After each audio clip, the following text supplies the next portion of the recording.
Нещо прецъкна това. Почва нов запис на един час и на колко записва. Да не е батерия. Не. Има 2-3 записа рестарта. Да. Добре, АТВ-то. Марто го размазва това АТВ. Бах ти Много добре го караш, да. Аз съм впечатлен. На някои коловози са ми бая тегли обаче. Аз на тия коловози дет минаваш, ако бях, щях да се накам и да не мина. Направо като те гледам отзад и ме хваща страх. Мен пък с мотора ме сърби да караме извън пътеката. Ето тук тръгна да почнем. Между дърветата. Чай да видим скобите дали са дадет връхвахме, да не би пък те да се разместват. Ще ми бъде да се закидат. Но сега ще отивам на... Другото според мен, сега горе се отваряше доста и ставаше по-плавно. То въпрос е да го стигнем догоре, защото там е бая стръмно. Ще го качим. Ако има сняг, няма да има сняг. Ама там е доста стръмно и отворен склон. беше открито. Колко е часа? Не знам. Тук на тия не пише ли час? Колко да? Час? Май не пише. Не пише. Едновременно. Ало. Не пише часа. Мързи ме да извадя. Сета. Сигурно час и малко си. Колко не стане интересно. Нали запис тук то писна на 1 час? Може.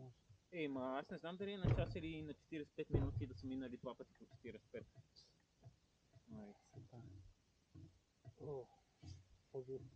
Вратата иска да беше като свят.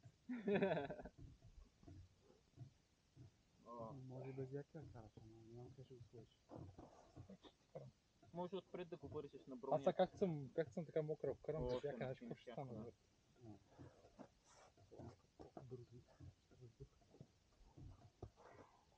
Да, може да трябва да инвестираме в дрехи по-добре. Ще се научим с времето. Някаква стойка ни трябва за моторите. Където да ги подпираш. Колко дървета има? Знаеш колко е бутане? Не знаеш? Не знам. Мен сега най-големият проблем, знаеш като е тук. Аз май ти разправях. Да, много. Откъде е това? Като ритъм това и ми се използва, нали? И тук ме удря в мекото. Твоето е май много късо. Трябва да е по-дълго. Виж моето колко е дълго. Може би затова ти се използва. Не знам. Не, аз бутам на там, трябва да бутам.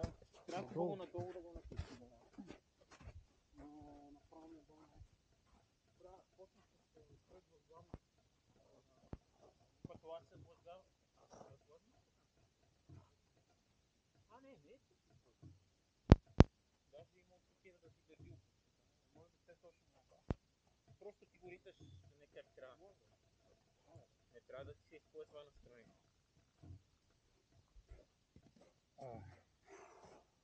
Добра тренировка. Да, бе, над. Аз казах след предния път, след 4 часа full body workout на следващия. Били сме на фитнес. Много е тук. Мини с мотора. Обаче как минава това АТВ през сняг? Обратните ме кефат с дрифт. Да. Много добре, кефи ме. Само да не бях падал с него в водата. Нещо не е за мене. Зети и страха нещо. Да, подплаши ме.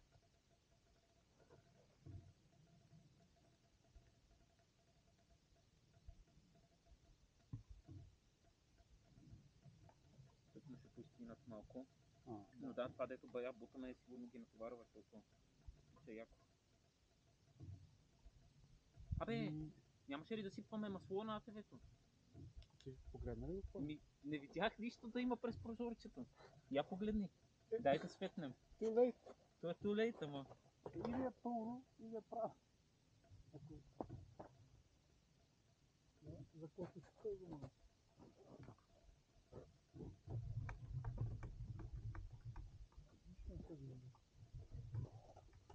Имам мек, няма какво направим. Да бе, но въпросът е дали да не ходим да сипем и после нещо да се връщаме, не знам. Нямам идея, брат. Малко йоло. През стилъра да видим. Да, това щях да кажа, дай да светнем да видим. стегнато ли? Ние клещи не сме взели, нали? Няма, може с отверка или гаче. Две отверки може. С Да, с гачен една ключ. отверка, бе. Гачен ключ ще стане Не, най-добре. с една отверка, бе. Би трябва да Ето, чай, какво искаш да правиш? Не, си го поставях точно така. Дай с ключа. Така си го С ключа ще го направим. Ключа ще я хване по-хубаво. Ето един голям ключ идва. голям мой. По-малък съм трябва.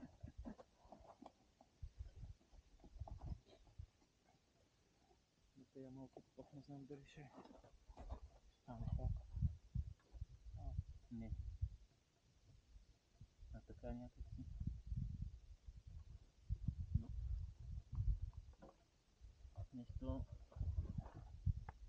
Малко набия малко. Да, много силен удар ще му направиш така. С бутуша, по-скоро с бутуша. Да. Дай да пробвам с бутуша да го сритам. Кой има ли твърдо бутуша? Има. Не, директно в капачката. Няма да оцелиш хубаво. Ще оцеля по-добре. Има, да. Лекичко. Готово. Помръдна ли? Да. Може би още малко трябва да го помръдна. Помръдна малко. Седи така по-хубаво да го целя. На лекичко само. Вате, колко сме умни.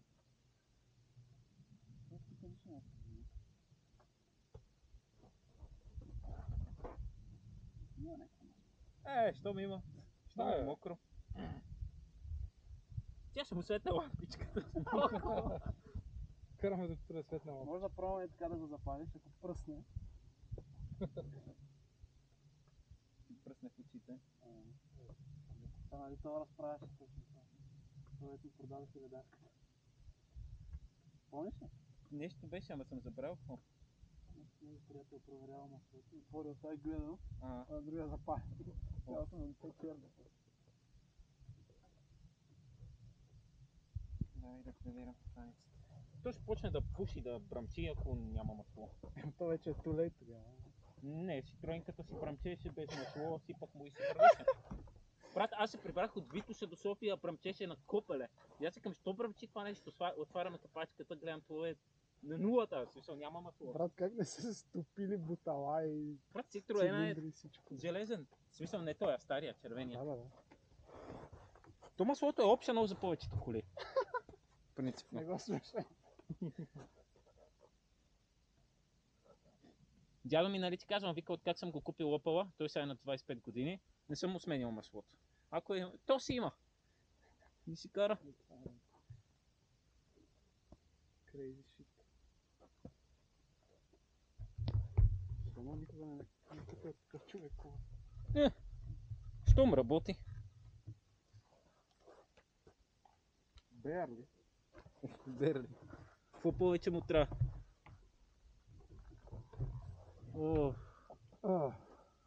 Добре, Сашо, сега ти водиш на Он-2. Айде се пробвам да го намеря. Ще трябва да прехвърчим през реката. Гответе се за мокро. Part of the fun. Ще охлади моторите набързо. Страстите. Чай да видим свети ли още. Свети, че записва. Слагам тогава това да ми пази тениската. От мокрото. Отворен ли си дубовец? Да, супер. Айде да видим, ще запалим ли сега.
Само ще ни кара да палим после. Уф. Иначе поне имаме и резервна свеж, дори да почне да не пали. Ще я смениме тук. Днеска сме много по-сериозни. Научихме се. Пред бати пътя минахме. Направо си е баба майката. Това май беше най-хардкор от пътя. О, да.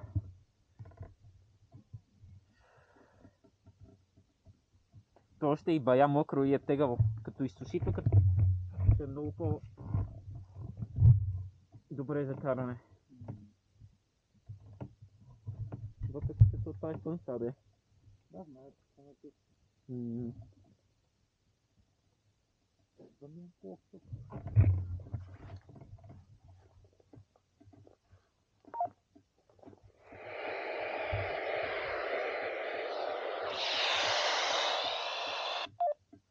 Какво става, Луд? Паднах и не пали. Надолу по наклон ще го запаля. Добре, ако такова, викай да дойдем. Паднах и не пали.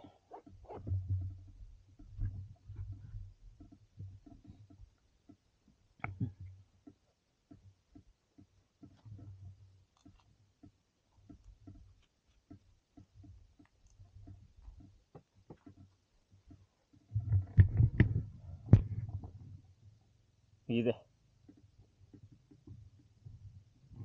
Аз ще мина последен да ви наснимам. Трябва да е надясно. Да не е дръпнат. Това е само за палене. На студено даже, на толкова се пали така. Въпреки че той твоя не знам дали работи изобщо.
да изчакаме и самата.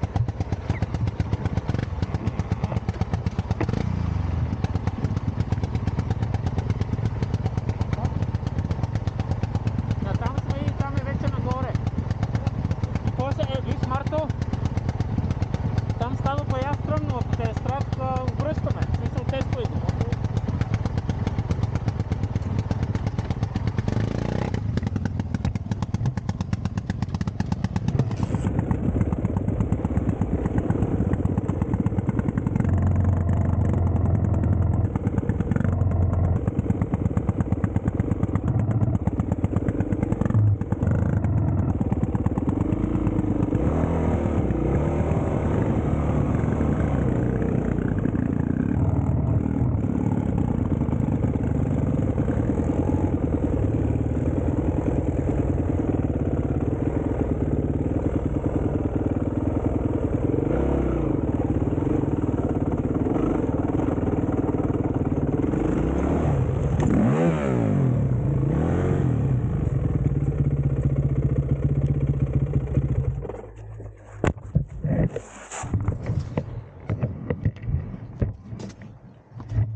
Окей, каза, че